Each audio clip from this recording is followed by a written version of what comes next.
আসসালামু আলাইকুম রহমতুল্লাহি অবরকাতুহ। সম্মানিত দর্শক, বিবিসি বাংলা নতুন করে কোনো কিছু বলার দরকার নেই। বাংলাদেশের অত্যন্ত জনপ্রিয় একটি প্ল্যাটফর্ম, বিশ্বস্ত এবং ব্রিটিশ ব্রডকাস্টিং কোম্পানি অর্থাৎ বিবিসি লন্ডন, তার যে বাংলাদেশ অফিস, এই অফিসটিকে বিবিসির মতোই আসলে বাংলাদেশের প্রেক্ষাপটে গুরুত্বপূর্ণ মনে করা হয়।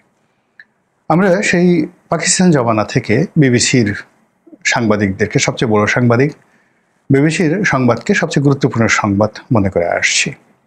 এবং তারা যে মিশন এবং ভিশন নিয়ে কাজ করেন, যে পলিসি নিয়ে কাজ করেন, সেই পলিসিগুলো যদি আমরা বুঝতে পারি, রাজনীতির যারা লোকজন রয়েছে, তাহলে আমরা আগামীতে রাজনীতির যে সমীকরণগুলো কিভাবে হচ্ছে এটা মোটামুটি একটা ধারণা করতে পারবো।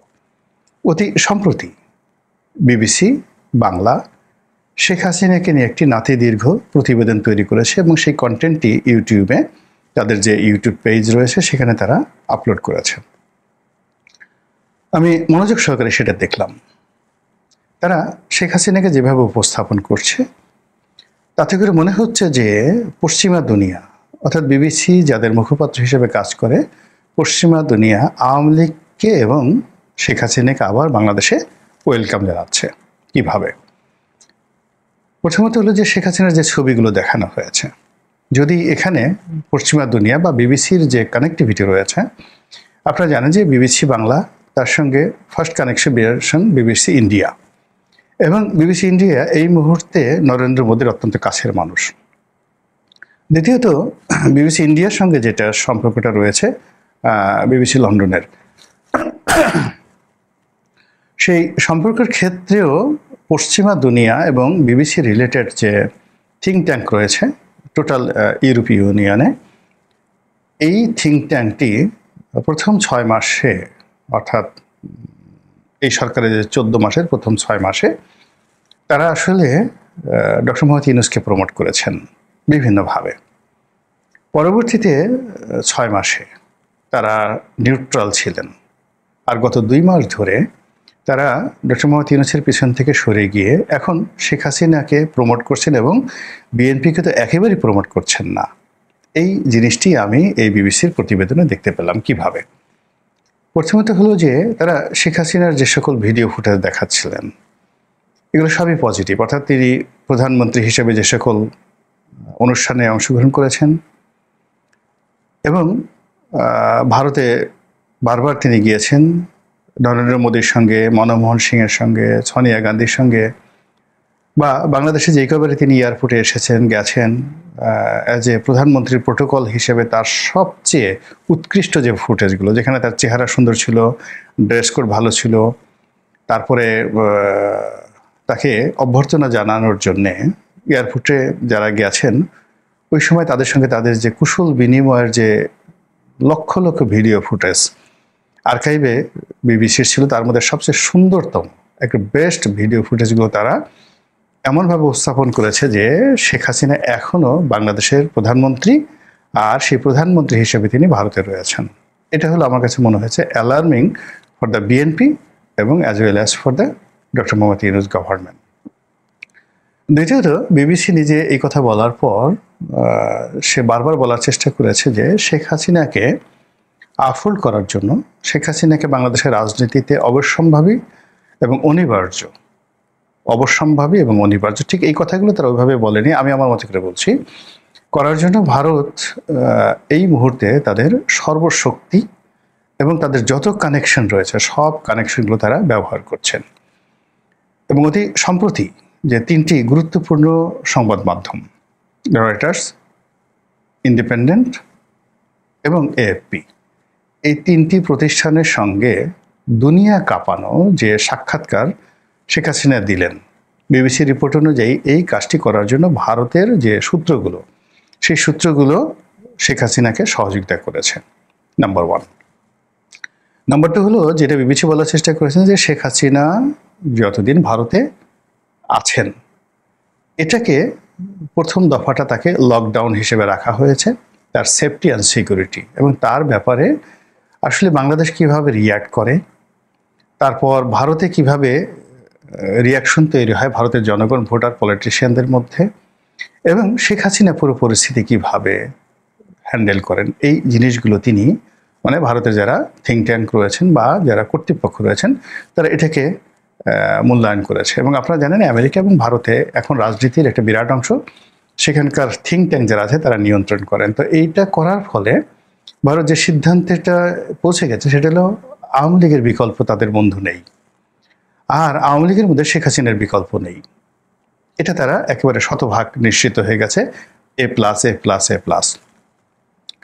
দ্বিতীয়ত হলো যে শেখ হাসিনা সম্পর্কে এবং আওয়ামী লীগ সম্পর্কে বাংলাদেশে গত 14 মাসে, তার মধ্যে গত সেই 1 বছর ধরে যদি ধারাবাহিক অবস্থা দেখেন তাহলে নেতিবাচক যে প্রচার প্রপাগান্ডা মনোভাব এটা একেবারে জ্যামিতিক হারে কমেছে 1 বছর ধরে। আর গত 2 মাস ধরে এটা ইতিবাচক, পজিটিভ। মানে প্রথম হলো যে আওয়ামী লীগের লোকজন ধরো, মারো, জেলে দাও এবং এদেরকে গণিমতের মাল হিসেবে ব্যবহার করো।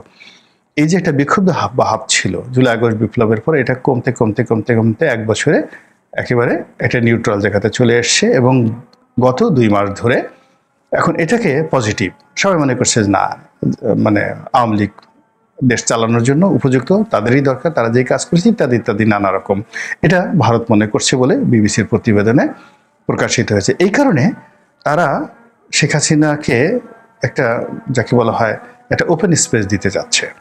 এই ওপেন স্পেসের প্রথম পদক্ষেপ হিসাবে তার পরিবারের সদস্যের সঙ্গে তার যোগাযোগ ঘটিয়ে দিয়েছে। ইতিমধ্যে আমেরিকা থেকে এসে সজীব ওয়াজেদ জয় শেখ হাসিনার সঙ্গে দেখা করেছে বলে বিবিসি স্বীকার করেছে।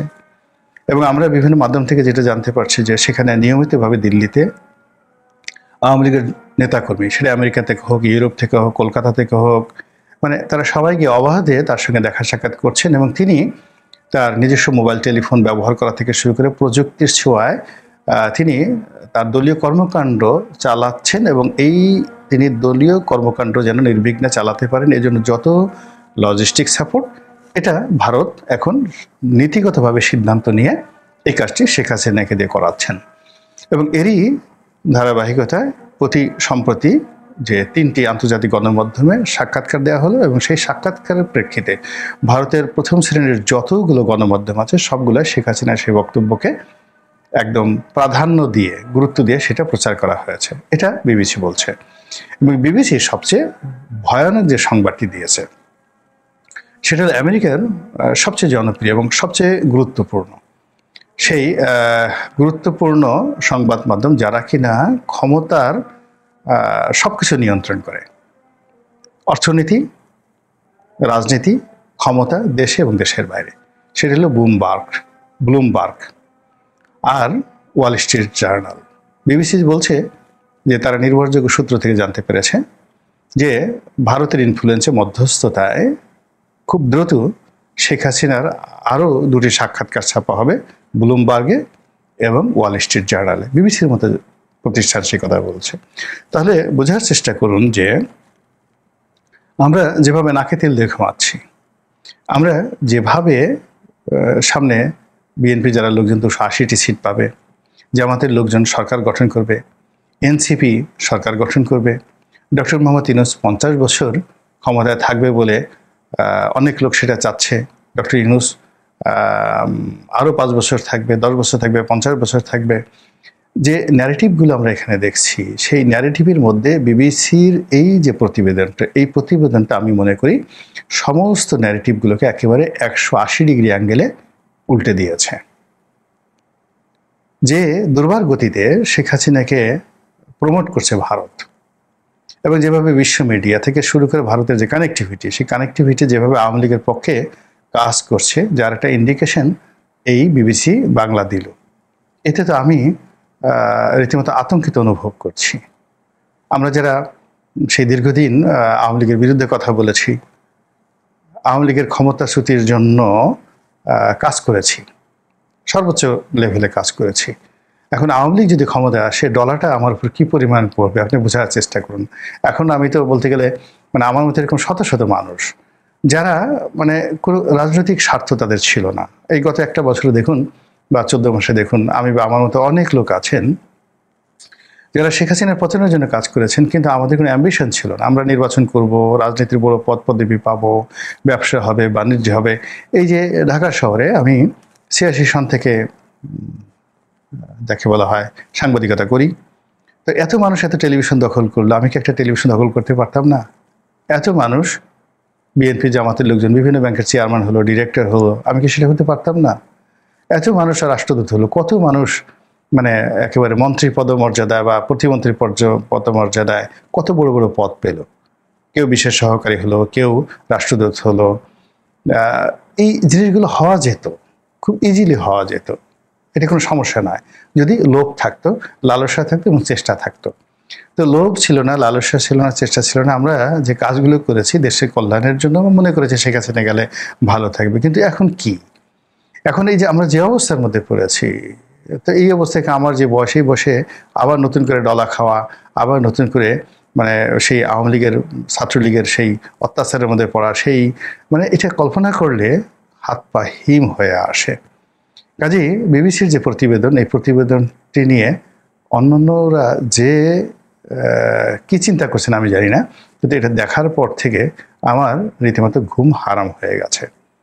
বিশেষ করে ব্লুমবার্গে এবং ওয়াল স্ট্রিট জার্নালে যদি শেখ হাসিনার সাক্ষাৎকার খুব দ্রুত ছাপা হয়, তাহলে এই যে এখন যে রাজনীতির যে কোর্স অফ অ্যাকশন আছে, বা এই মুহূর্তে বিএনপির নমিনেশন নিয়ে সারা দেশে যে একটা ভাইব তৈরি হয়েছে, যে একটা আমেজ তৈরি হয়েছে, এই পুরো জিনিসগুলো 180 ডিগ্রি অ্যাঙ্গেলে উল্টে যাবে।